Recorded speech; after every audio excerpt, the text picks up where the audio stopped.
नमस्कार साथियों।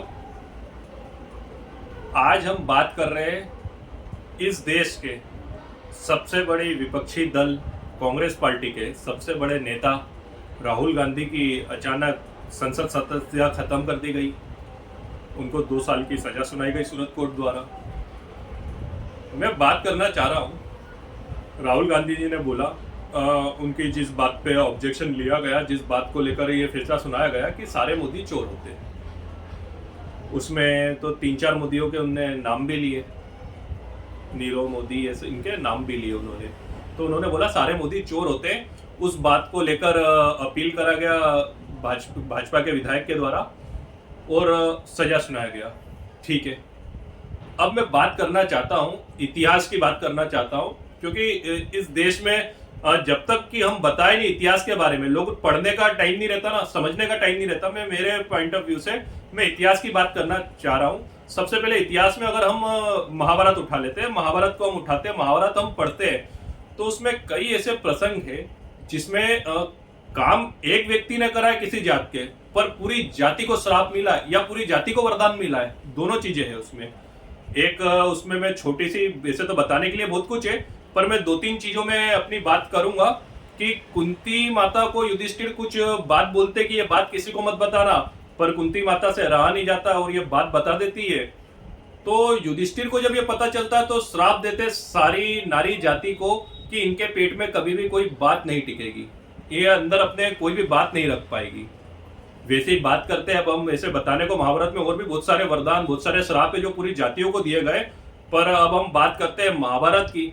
महाभारत में जब रावण का वध करके सीता माता को लेकर जब राजमहल लेकर आते हैं, अयोध्या लेकर आते हैं राम भगवान, तब एक धोबी समाज के व्यक्ति द्वारा, जो कि रामायण में लिखा हुआ है कि कुछ बोला जाता है सीता माता के उस पे इतने दिन रावण के साथ रही, श्रीलंका रही, तो उसके बारे में कुछ बोला जाता है कि कैसे माने की पवित्र रही और इन सब चीजों को लेकर। तो सीता माता द्वारा श्राप दिया जाता है समस्त धोबी समाज के ऊपर।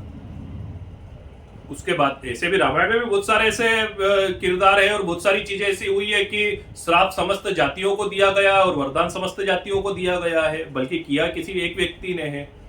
अब बात करते हैं हम वर्तमान स्थिति में। वर्तमान स्थिति में जब बोला गया कि सारे मोदी चोर होते हैं, तो जज ने माना और इतनी जल्दी डिसीजन लिया।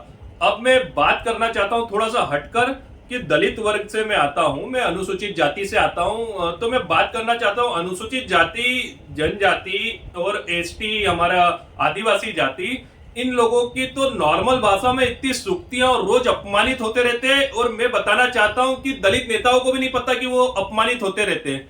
मैं बताना चाहता हूं नॉर्मल भाषा में जो जो हम लोगों को अपमानित करती रहती है चीज।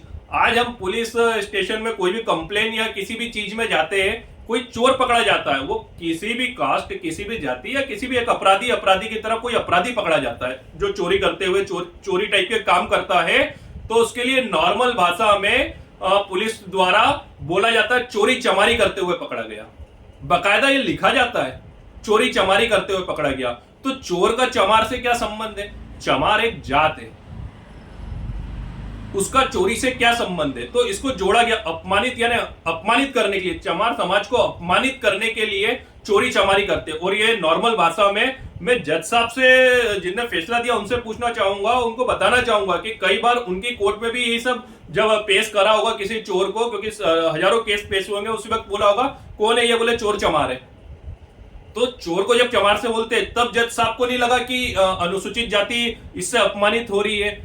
इसी के साथ ऐसे बहुत सारी सूक्तियां इतनी सारी सूक्तियां बता सकता हूं नॉर्मल भाषा में, जो हर पल अनुसूचित जाति वर्ग के लोगों को अपमानित करती है। जैसा कि कोई गंदा सा दिखता है, उसके लिए नॉर्मल भाषा में क्या प्रयोग किया जाता है? साला भंगी जैसा दिख रहा है। तो क्या सारे भंगी तुमको गंदे दिखते? एक दो व्यक्ति के लिए तुम पूरी समाज के ऊपर नॉर्मल भाषा में, इसको तो बोलचाल की भाषा में जो स्थानीय भाषा बनाते हैं वैसी भाषा बना रखा है इन सब सूक्तियों को। तो ये सब सुनकर क्यों जज साहब को नहीं लगा कि पूरी दलित समाज इससे अपमानित हो रही है? और हर कोई कहीं ना कहीं इन सूक्तियों का यूज कर रहा है। ना आज तक इन सूक्तियों को रोकने वाला कोई बना है, ना आगे आया, ना किसी ने पिल दायर करी है। तो ये सब चीजें नॉर्मल भाषा में। और चांडाल शब्द के लिए मैं एक और जाते जाते एक और चीज बताना चाहता हूँ। चांडाल शब्द सबसे पहले अनुसूचित जाति के लोगों के लिए बोला जाता था। जब बाजारों में निकलते थे तो बोला जाता था कि अभी रुक जाओ, अभी चांडालों के आने का समय है। तो चांडाल शब्द किसके लिए बोला जाता था? अनुसूचित दलित वर्ग के लोगों के लिए बोला जाता था ये शब्द। इसके ऊपर सुप्रीम अंग्रेजों द्वारा रोक लगाई गई थी चांडाल शब्द के लिए। और हम नॉर्मल भाषा में जो बातें करते हैं वो चांडाल शब्द का उपयोग करते हैं, वो हमको अपमानित करने वाला शब्द है। तो ऐसी कई सूक्तियां हैं।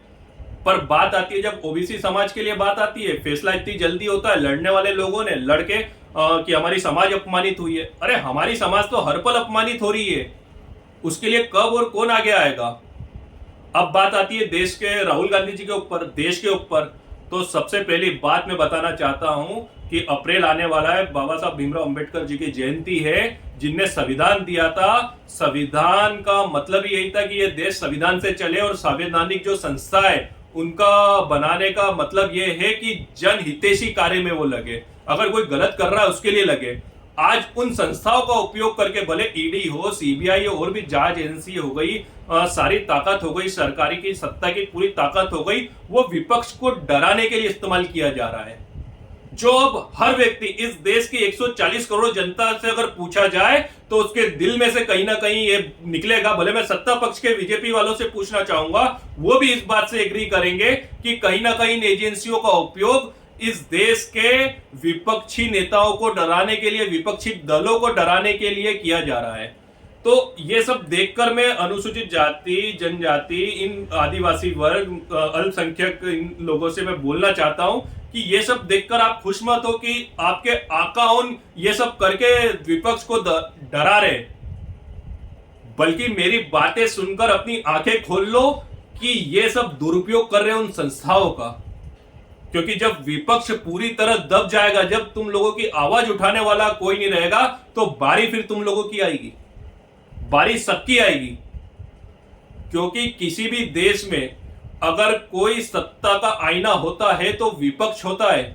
विपक्ष का मतलब ही होता है कि सत्ता को समय समय पर जागरूक करना, सत्ता के किए हुए गलत कार्यों को उजागर करना, और सत्ता अगर बेलगाम है तो उसको जनता के सामने लाना, यह विपक्ष का काम होता है। और यही विपक्ष कर रही है, और इस देश में राहुल गांधी भी यही करने की कोशिश कर रहे हैं। अडानी मुद्दा हो, कितने सारे मुद्दे हो, राहुल गांधी का सीधा सा मतलब यह है कि पूंजीवाद को बढ़ावा दिया जा रहा है।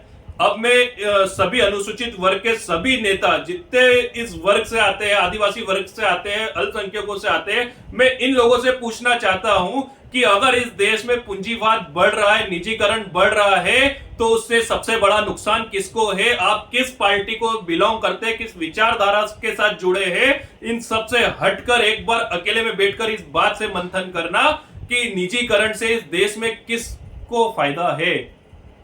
क्या आपके आने वाले बच्चों को जो पढ़ाइयां करवा रहे हो तो वो किताबें हटा दो, फिर पढ़ाई करवाने की जरूरत नहीं है। निजीकरण में तो फिर गुलाम ही बनना है।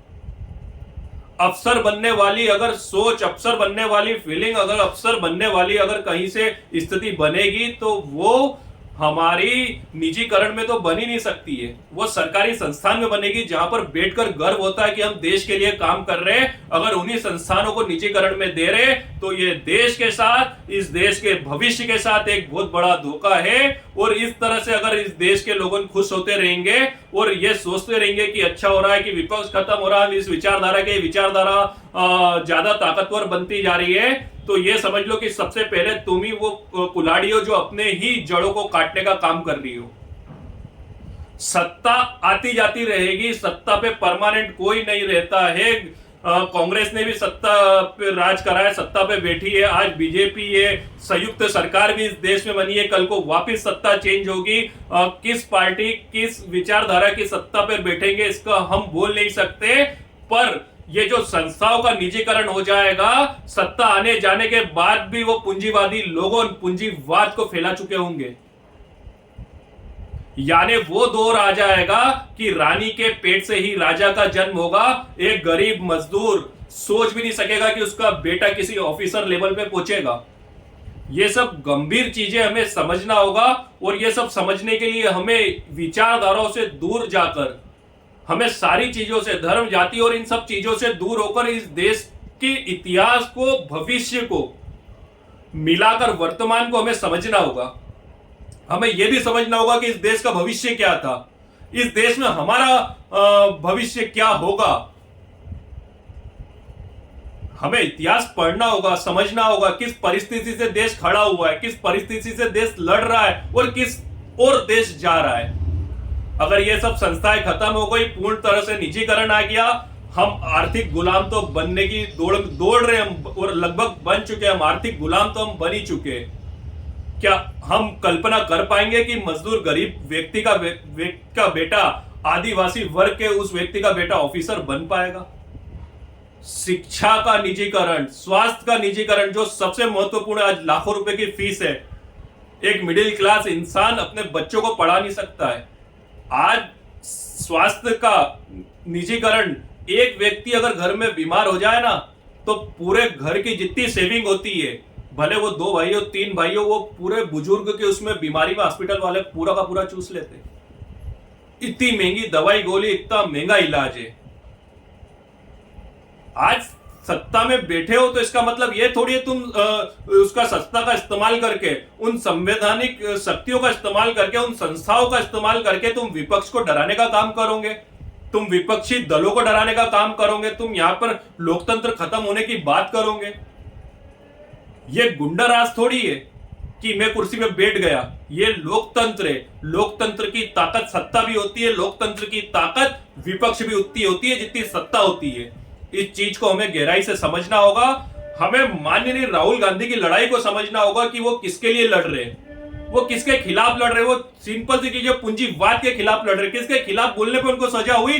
पूंजीवादी लोगों के खिलाफ बोलने पे उनको सजा हुई है। अगर पूंजीवादी लोगों को हटाया जाएगा इस देश से, तब जाकर समानता की बात कर पाएंगे, तब जाकर हमारा स्टेबल अनुसूचित जाति, आदिवासी लोगों ऊपर आ पाएंगे। वरना इस तरह अगर विपक्ष खत्म होता जाएगा तो रानी के पेट से राजा का जन्म होगा, बात खत्म होती जाएगी और गुलाम के पेट से गुलामों का ही जन्म होगा। हम उस नीति की ओर जा रहे हैं। तो मेरा आप लोगों से निवेदन है, इस देश की जनता से निवेदन है कि हम लोगों को इस बारे में गहन चिंतन करना चाहिए, बहुत सोचना चाहिए। और मैं आप लोगों के ऊपर इन सब सवालों को छोड़ता हूं कि जब आदिवासी अनुसूचित वर्ग के हर एक सुक्ति में बदनामी के साथ जोड़ रखा है, तो हमारे लिए आवाज उठाने वाला कौन आएगा, कब आएगा? और क्या निजीकरण इतना ज्यादा इस देश में ताकतवर बन गया है? क्या पूंजीवादी लोगों इतनी जड़ें मजबूत हो गई है कि उसके खिलाफ अगर कोई बोलेगा तो इस देश के सबसे बड़े विपक्षी नेता को भी बाहर कर दिया जाएगा, संसद से बाहर कर दिया जाएगा, संसद में बोलने नहीं दिया जाएगा?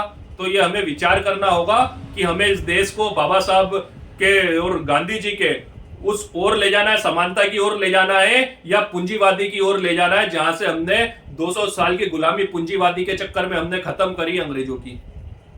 तो नमस्कार, मेरा नाम राहुल नियोरे, सचिव मध्य प्रदेश कांग्रेस कमेटी। इस बारे में आप भी